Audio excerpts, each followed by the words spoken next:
पिछले लेक्चर में डिस्कशन जो हमारा हुआ वो हुआ कि हमें फुटबॉल डेवलपमेंट के लिए एक कम्प्रिहेंसिव अप्रोच अपनानी पड़ेगी। उस कम्प्रिहेंसिव अप्रोच में हमारा फोकस रहेगा on contribution rather than competition. तब हमने डिस्कस किया था कि कंट्रीब्यूशन के अंदर ही कंपटीशन आएगा, क्योंकि बिना कंपटीशन के तो कुछ इंटरेस्ट बनता ही नहीं है ना। तो लेकिन हमारा मेन फोकस रहेगा कंट्रीब्यूशन की प्लेयरों की डेवलपमेंट के लिए।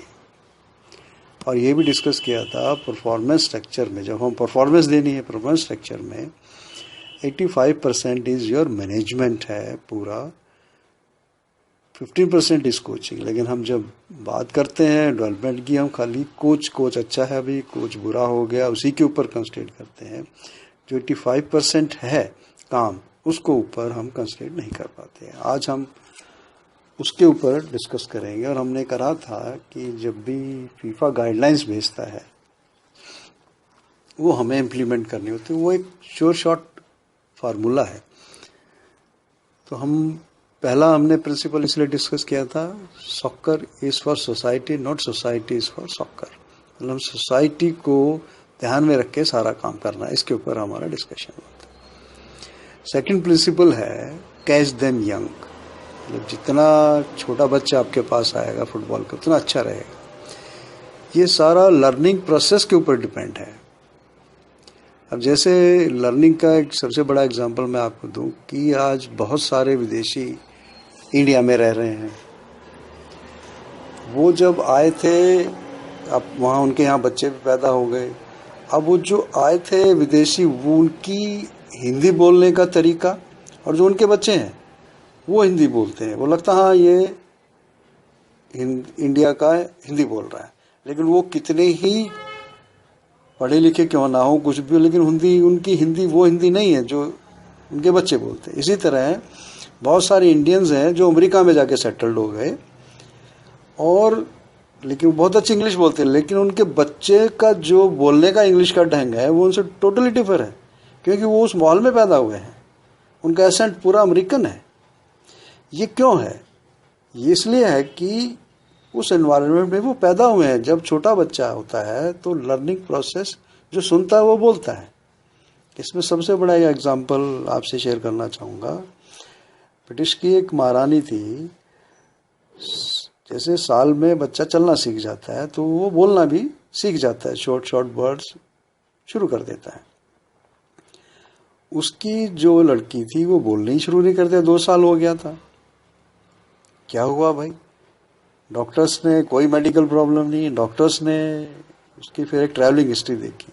वो 3 महीने से ज़्यादा कहीं रुकती ही नहीं थी, घूमती रहती थी। तो उसकी जो बिटिया थी उसकी मेड बदल जाती थी। अब वो डिफरेंट लैंग्वेज है तो वो जो सुनेगा वो बोलेगा ना बच्चा। वो डेवलप ही नहीं कर पाई बोलने की। उसके बाद को कहा गया कि अब पूरे साल भर उसके साथ एक ही मेड रहेगी, एक ही लैंग्वेज बोलेगी। फिर उसने बोलना शुरू किया। तो इसी तरह हर स्टेजेस, बच्चा 1 साल का हुआ, 2 साल का, फिर 5 साल का, 6 साल, हर स्टेज पर उसकी डिफरेंट बायोलॉजिकल रिक्वायरमेंट होती है जो उसको पूरी होनी चाहिए, तो सीखता है। तो इसीलिए हमें ये है, इसी तरह ही स्पोर्ट्स के अंदर भी 75% ऑफ एबिलिटीज का एक्सपोजर मिलना चाहिए 12 साल से पहले।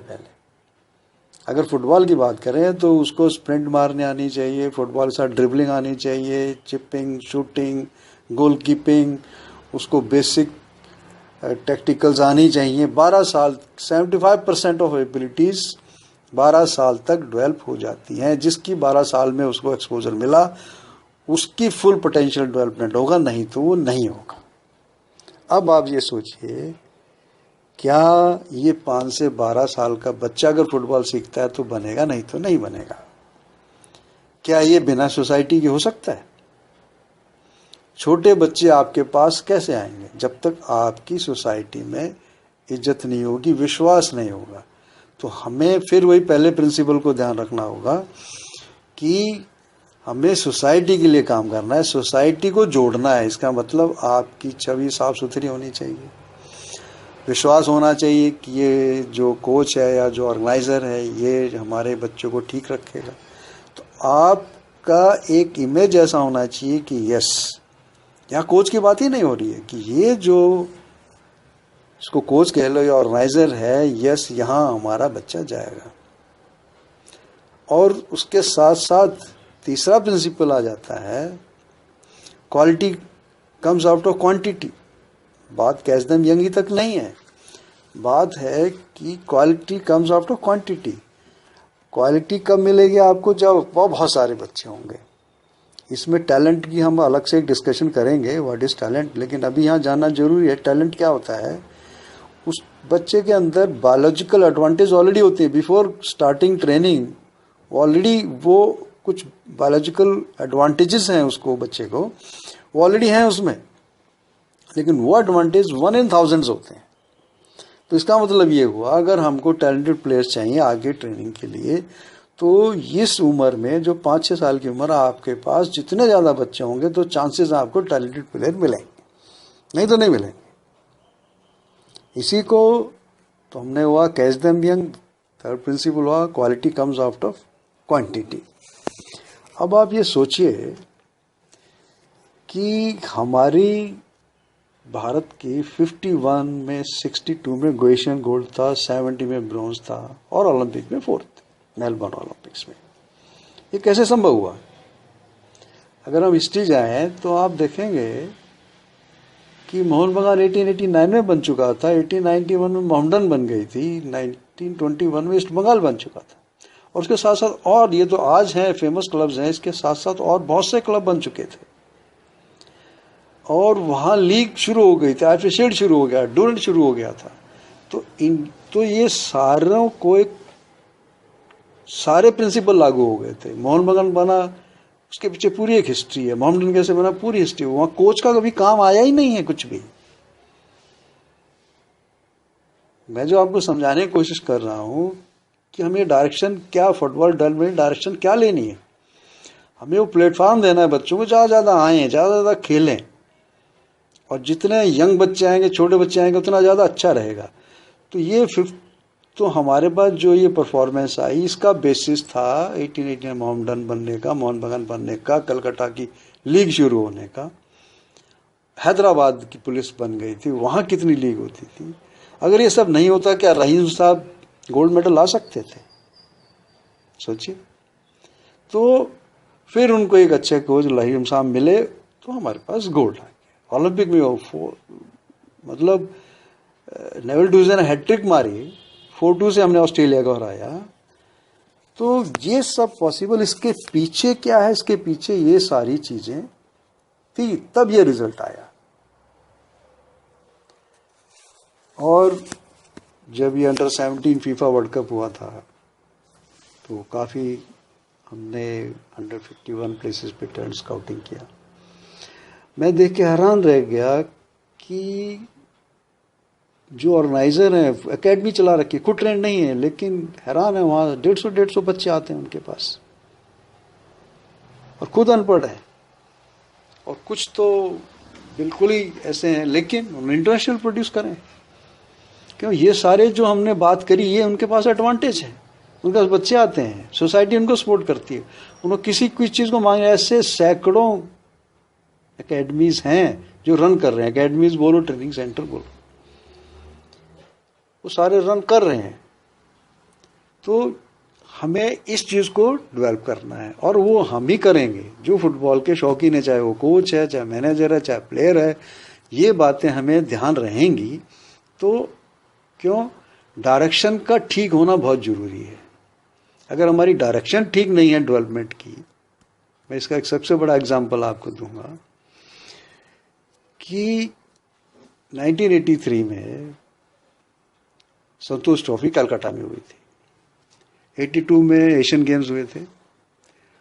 उस टाइम मैं खुद मास्टर कोर्स कर रहा था, तो हमें एक थीसिस लिखना पड़ता। तो मेरी स्टडी ऐसी थी कि उसमें मैंने एशियन गेम्स विंगर भी ऑब्जर्व करे, लोकल भी ऑब्जर्व करे, और नेशनल में जाके संतोष ट्रॉफी में भी ऑब्जर्व करे, इंडिया टीम के भी करे, बंगाल टीम के भी करे, पंजाब के भी करे।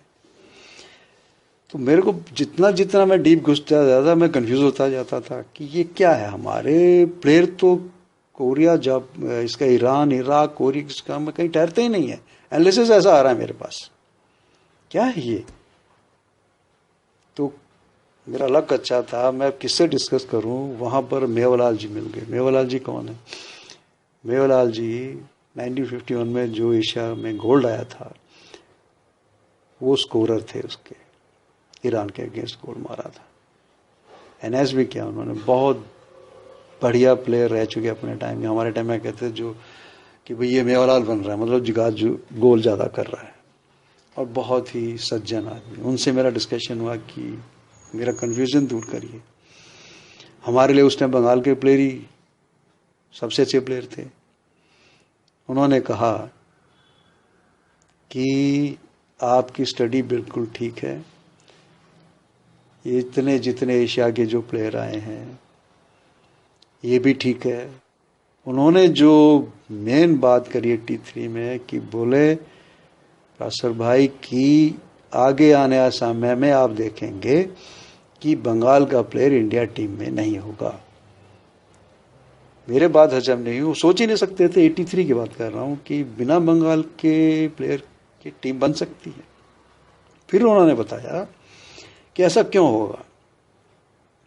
हम वही कंपटीशन पे, आपको तो कंपटीशन कंट्रीब्यूशन की बात हो रही है। उन्होंने कहा कि जब वो खेलते थे तो एक पार्क में खेल रहे थे, तो एक ईस्ट बंगाल का ऑफिशियल आया उनके पास, बोला कि आप ईस्ट बंगाल से खेलोगे। मेरे लिए बहुत बड़ा सरप्राइज था, लेकिन मैं खेलना चाह रहा था मोहन बगान से। मैंने घर में आके पेरेंट्स को बोला। लास्ट तक वो पेरेंट्स की छवि अपने साथ रखते थे, उनकी पूजा करते, बहुत मानते थे। तो बोला राजा भाई, मैं गया माता ने कहा कि उसी दादा को बोलो, ईस्ट बंगाल वाले को, कि मोहन बगान से खेलना है। बोला मैं बहुत डरा, लेकिन मैंने बोल दिया जाके। वो बोले अच्छा। वो कहते खुद मेरे को ले जाके मोहन बगान के ऑफिस में बोला कि ये तुम्हें एक प्लेयर दे के जा रहा हूँ, इसको ध्यान रखना। बोले नहीं, हम नए प्लेयर को तो बिना चंदे के नहीं लेते हैं। बोला उस टाइम 5 रुपया था, उन्होंने खुद अपनी जेब से 5 रुपया दिया और मोहन बगान में मेरा रजिस्ट्रेशन किया। ये एक कल्चर था। मैं कहा दादा फिर? बोला अब क्या हो गया? तो बोला हमें एक एक मैच को जीतने के लिए लड़ना पड़ता था, हर एक छोटा छोटा टीम के लिए पूरा जान देना पड़ता था। मोहन बगान नाम से नहीं जीतता था, हमें मेहनत करना पड़ता, कोई भी टीम हो। कहता लेकिन अब अफसोस ये हो गया, अब खेला जो है मैदान में ना होके होटल पे होता है। मैंने कहा दादा ये क्या? क्योंकि मुद्दा आ गया खाली जीतने का, डेवलपमेंट का नहीं है। तो सेटिंग होने लगी होटलों में। होटलों वही भी बोलते हैं नेक्स्ट की बाथरूम में है जाके, सेक्रेटरी उठ के बाद में। सो मुद्दा जब हम डेवलपमेंट की बात करते हैं तो कंट्रीब्यूशन की होनी चाहिए। अगर हम कंपटीशन ही करने लगेंगे तो हमारा वही हाल होगा जो बंगाल का हो गया। हम at any cost, next generation वो फिर कहेगी हाँ जीतना है, क्योंकि वो जीते थे। वो कैसे जीते थे? वो तो बहुत मेहनत करके जीते, नहीं हम ऐसे जीत जाएंगे। Winning, only winning should takes you in a wrong direction. Development बंद हो जाता है। तो फिर मैं वहीं आऊंगा शुरू में ही। फिर आप इसको कह रहे हो जी मॉरल और ये सब, बिल्कुल होगा ही होगा नहीं। इसीलिए हम लोग, आपसे मैं शेयर करूं कि अभी जो वर्ल्ड कप हुआ, कितनी पॉपुलेशन, फीफा हैरान है, जितने फॉरेन कोच इंडिया में आते हैं वो हैरान है। कहते हैं कि जब हम इंडिया की बात सोचते हैं, रैंकिंग की बात सोचते हैं तो बहुत नीचे है, लेकिन जब हम यहाँ आते हैं हम देखते हैं कि प्लेयर भी काफ़ी अच्छे हैं, हमें बहुत तंग करते हैं, पब्लिक भी देखने को आती है, बहुत देखने को आती है। कोचिज से भी हम मिले हैं, वो भी काफ़ी अच्छे हैं। तो बोला फिर ये इंडिया जीतता क्यों नहीं है? इंडिया की फुटबॉल डेवलपमेंट क्यों नहीं हो रही है? इसकी रैंकिंग इंप्रूव क्यों नहीं हो रही है? और वर्ल्ड कप देखो, इंडिया ठहर जाता है, जबकि इंडिया फीफा वर्ल्ड कप में खेलता नहीं है, लेकिन उसके लिए स्पेशल इंडिया के अलग अलग भाषाओं में कमेंट्री, अभी जो वर्ल्ड कप हुआ रशिया में उसमें कमेंट्री दी गई इंडिया को टारगेट करके। बहुत बड़ा बाजार है। तो इन सब के होते हुए भी हमारी फुटबॉल डेवलप नहीं है, क्योंकि हमारी डायरेक्शन ठीक नहीं है। डेवलपमेंट की डायरेक्शन खाली विनिंग से नहीं होती है, वो हम पहले डिस्कस कर चुके हैं। तो अब आगे हम एक मुहिम चलाएंगे, लेट इंडिया विन, इंडिया को जीतने दो। आपका जीतना ना जीतना मायने नहीं रखता है। इतने साल से मोहन बगान इतने ट्रॉफी जीत चुका, ईस्ट बंगाल जीत चुका, मेरा कहना यह है कि इंडिया कब जीतेगा। हम लोग कोल्हापुर में सेकंड डिवीज़न आई लीग मैच खेलने चले गए थे जब मैं डी यूनाइटेड के साथ काम करता था। वहाँ पर ऐसे ही डिस्कशन पत्रकार हुआ, एक सेमिनार हुआ, बहुत लोगों ने बहुत कहानी रखी। उसी डिस्कशन में ये आइडिया डेवलप हुआ। मैंने कहा कि ऐसा हो सकता है कि हम सब जीतें, आज यहाँ हमारी 6 टीमें हैं, ऐसा तो नहीं हो सकता। मैंने कहा हो सकता है, जब इंडिया जीतेगा तो हम सब जीतेंगे, हमारे प्लेयर भी अच्छे खिलाएंगे, हमारे कोच भी अच्छे खिलाएंगे। जब इंडिया एशियन चैंपियन होगा तो हम सब अच्छे हो जाएंगे, मोनुगानी भी अच्छा हो जाएगा, आपका लोकल टीम भी अच्छी हो जाएगी, क्यों आपका गोवा की टीम भी अच्छी हो जाएगी, क्यों इंडिया जीता है। तो हमें अब इसमें बहुत सारे आगे हम पहलू डिस्कस करेंगे कि आगे की क्या क्या कमियां हैं सिस्टम के अंदर इंडियन के फुटबॉल, चाहे वो कोई भी है, स्पोर्ट्स कोटा है और बहुत सारी आएंगी। अगर हम इनको दूर कर दें, फिलहाल जो हमारे पास स्टफ है, फिलहाल जो हमारे, इसी में ही बहुत सारी इम्प्रूवमेंट हो जाएगी। तो सोसाइटी बेस्ड करके ही सारा फार्मूला ड्राइव होता है। इस चीज़ को हम समझ लेंगे तो हम बहुत आराम से, बहुत अच्छी तरीके से, बिना कोई मेजर शफल किए हुए हम फुटबॉल इंडिया में डेवलप कर सकते हैं। फिर मैं कहूँगा डायरेक्शन ठीक होनी चाहिए। डायरेक्शन ठीक हो जाए, भले ही हम स्लो हैं, लेकिन एक दिन हम पहुंच जाएंगे। फिर नेक्स्ट डिस्कशन में हम लोग फिर बात करेंगे। Thank you.